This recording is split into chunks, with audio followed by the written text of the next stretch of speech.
친절한 시사, 시원한 통찰, 노영희의 출발 새아침.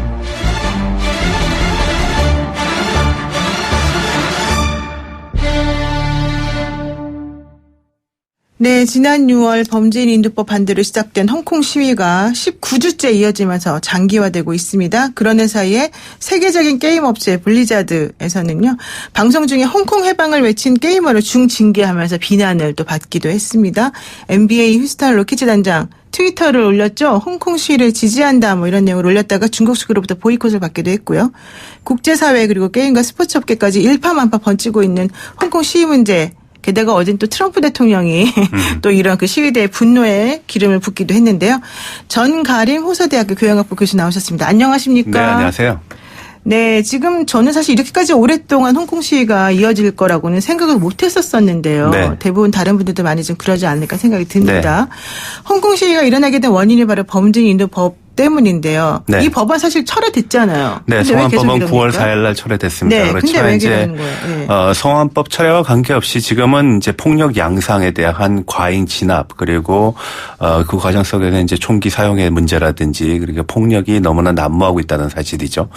거기에 대한 홍콩 시민들의 어떤 반감이 지금 상당한 정도의 수준에 올랐고 그것이 장기화되고 주기화되는 그런 영향을 미치고 있다고 볼 수 있습니다. 홍콩이 원래 국제 금융 도시로 사실 매우 유명한 곳인데 네.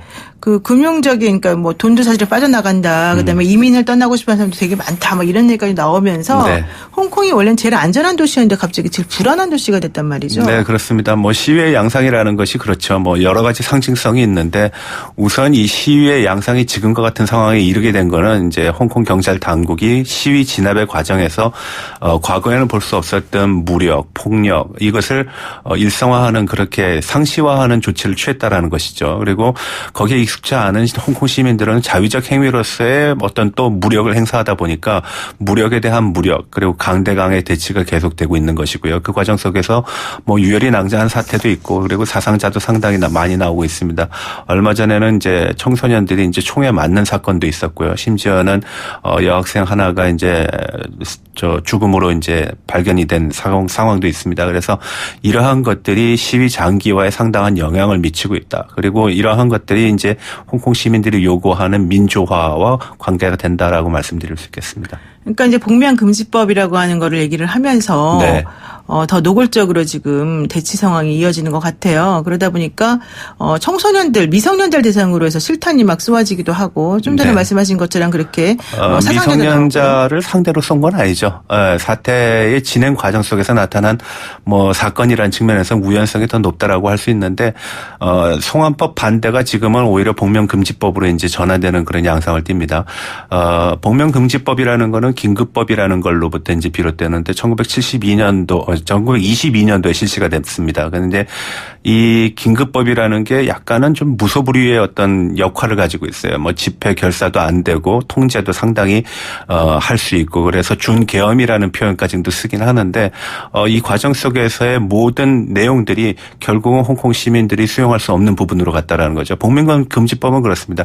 거리에서 마스크를 쓰고 그것을 금지하는 거는 여러 나라에서 하고 있어요. 뭐 미국, 캐나다도 각 주에서 하는 주가 있긴 한데 홍콩의 복면금지법은 조금 다른 양상을 띠고 있습니다. 공공장소에서 마스크를 쓰고 있을 때 경찰이 벗으라고 해야 됩니다. 그때 벗지를 않으면은 한국 돈으로 한 150만 원 정도의 벌금을 내고요. 또 복면을 쓴 상태에서 시위를 하게 되면은 이제 뭐 반역법 비슷한 법으로 처리를 받는데 그건 지금 복역 기간이 10년 정도 됩니다. 굉장히 센 법입니다. 그래서 네. 이러한 과도한 것이 과연 이 지역에서 필요한가라는 그런 의문이 남는 것이죠. 마스크를 썼다고 해서 10년 동안 복역을 해야 된다는 거는 정말 상상도 못했는데요. 근데 제가 궁금한 거는 왜 복면을 쓰고 하면 안 된다라고 얘기하는 건가요? 우선은 이제 지금의 양상을 보게 되면은 시위를 빠른 시일 내에 이제 축소시키거나 아니면은 없애는 것이 제거하는 것이 아마 홍콩 정부 혹은 더 나아가서는 중국의 중앙 정부에서 원하는 바일 겁니다. 그 과정 속에서 소위 시위대를 색출해내는 작업이 필요한데요. 중국이 속칭 그 안면 인식 기술이 굉장히 발달돼 있습니다. 세계 탑 클래스라고 얘기를 할 수 있는데요. 그래서 이제 그런 과정 속에서 이미 한 2,500명 정도가 체포가 됐고요. 그중에 한 절반 정도는 바로 한 달 사이에 체포된 인원들입니다. 그리고 상당수의 청소년들도 거기에 포함되어 있다. 그러니까 뭐 어떤 법의 관용이라는 걸 얘기하기는 힘들지만 법의 적용에 있어서 우리가 일반적으로 천리와 인심을 가지고 얘기하는데 이 천리와 인심이 적용되지 않는 그런 무소불위의 어떤 긴급법이 복면금지법으로 지금 재현되고 있다라고 볼 수 있겠습니다. 그러니까 홍콩 정부가 복면금지법을 계속해서 유지하려고 하고 국민들에게 강요하는 것은 색출을 위한 것이다. 그렇죠. 근데 그게 위헌 소지가 있습니다. 홍콩은 이제 홍콩 기본법에 의해 가지고선 모든 법의 제정이라든지 반영은 입법회를 통해서 되게 돼 있는데 긴급법은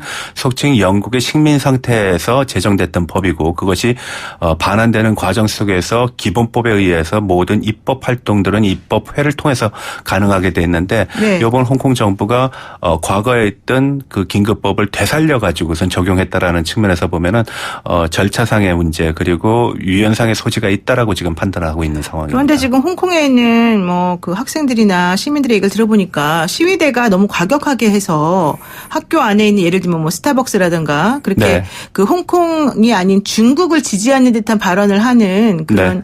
업체들에 대해서는 막 부수고 네. 거기를 이용하지 말아라라는 식으로 강요하는 얘기도 있어서 사실은 서로 간에 좀 감정이 안 좋다 이런 얘기도 있거든요. 네, 여기에 대해서 맞습니다. 어떻게 뭐 보세요? 시위를 가지고 얘기하게 되면은 우선 우리가 먼저 살펴봐야 될 게 인과관계입니다. 어딘 쪽에서 원인을 제공했고 어떤 결과로 더 발생이 됐는가, 확산이 됐는가를 가지고 얘기를 해야 되는데 그렇죠. 초창기에 어떤 시위의 양상은 굉장히 평화적인 수순으로 진행이 됐다라는 것이고요. 그리고 그 과정 속에서의 총탄 그리고 폭행 그리고 빅뱅간이라 그래서 고무총도 이제 사용을 하고 그 과정 속에서 자위적인 행위라 그런 표현을 씁니다. 그래서 시위대의 얘기도 일견 맞고 또 정부 측에서는 치안이라든지 사회 안정이라는 측면에서의 어떤 역할도 일각에서는 뭐 설득력이 있는 부분이지만 적어도 폭력 자체가 정당화될 수는 없다라는 것은 공인하는 바입니다. 다만 이 과정 속에서 다소는 좀 무자비하게 그리고 과거에 없었던 행위가 일상화되고 그리고 상시화되는 것이 다소는 그것을 수용하고 그 환경 속에서 살아가는 홍콩 시민들의 입장에서 보면 굉장히 좀 어려운 상황이다라고 말씀드릴 수 있겠습니다. 지금 홍콩 그 시위를 하다가 잡혀간 어떤 여대생 같은 경우에는 경찰로부터 성폭행을 당했다 이런 얘기까지 해서 더 이게 불이 붙고 있는 거죠? 네, 맞습니다. 그래서 중문대학 학생인데요. 중문대학교 총장들과 학생들 사이에서 그 논쟁 과정에서 이제 밝힌 바가 있습니다. 심지어는 이것을 객관화하고 그리고 사실이라는 걸 증명하기 위해서 마스크를 벗어가지고선 얼굴을 그렇죠. 이제 내보이기도 했는데요. 굉장히 슬픈 사실이죠. 사실 지금 홍콩 사태를 바라보는 우리의 입장에서 이 문제를 어떻게 바라봐야 되는가. 과연 이것이 우리하고 무슨 관계가 있는가라고 봤을 때는 저는 그렇게 얘기합니다. 적어도 시대적인 어떤 의식과 감정을 공감하고 있다. 우리도 그러한 과정을 겪었었고 그리고 홍콩은 750만밖에 안 되는 인구를 가지고 있는데 14억 인구인 중국을 상대로 합니다. 180배의 전쟁을 지금 하고 있는 겁니다. 그러니까 아마 민주라는 걸 경험하지 못한 사람들의 입장에서 보면은 그것이 하는갓 폭력 행위나 시위로 보일 수 있을지 몰라도 민주의 맛을 본 사람에게 있어서는 어떤 면에서는 절체절명의 어떤 선택이라고도 볼 수 있기 때문에 우리가 적어도 심리적인 측면에서 지지는 좀 해줄 필요가 있다라고 저는 개인적으로 생각을 합니다. 다윗과 골리앗의 싸움이다 이렇게 볼 수밖에 없네요. 어쨌든 지금 그 홍콩 정부의 복면금지법에 맞서서 시위대가 자유의 여신상을 설치했는데 이게 사실은 또 훼손됐다 이런 얘기도 있어요. 네, 홍콩을 보게 되면은 신계 지역이라고 있습니다. 뉴 테리토리라고 북쪽에 있는데 거기에 한 해발 500m 정도 되는 사자산이라는 데가 있는데요. 거기에다가 4m짜리 조각상을 올려놓은 거죠.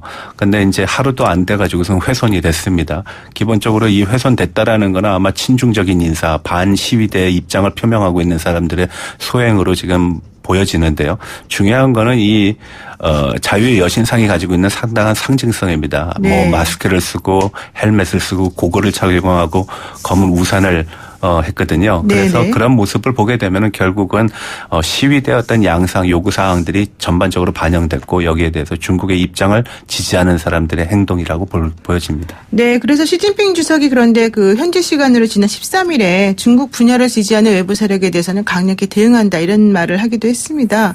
시진핑 주석이 이렇게까지 강력하게 나오는 이유가 있습니까? 대내적인 측면에서 보면 홍콩 시위대들에 대한 뭐 엄중한 경고라고 얘기할 수 있고 또 하나는 대외적인 측면에서 보게 되면 외국 세력들의 개입으로 인해 가지고서 내정 간섭 혹은 중국의 분열을 조장할 수 있는 그런 근거를 사전에 차단하기 위해서 강력한 목소리를 냈다고 보여집니다.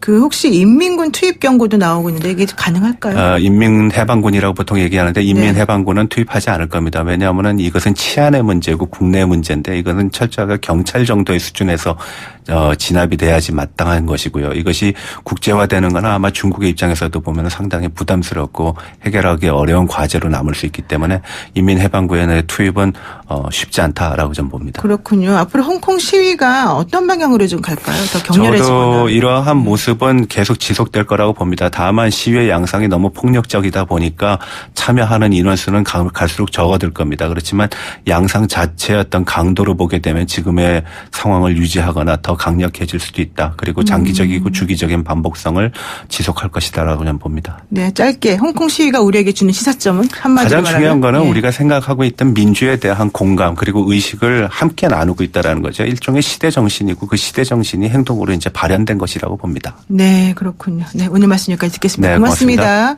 네, 지금까지 전가림 호서대학교 교양학부 교수였습니다.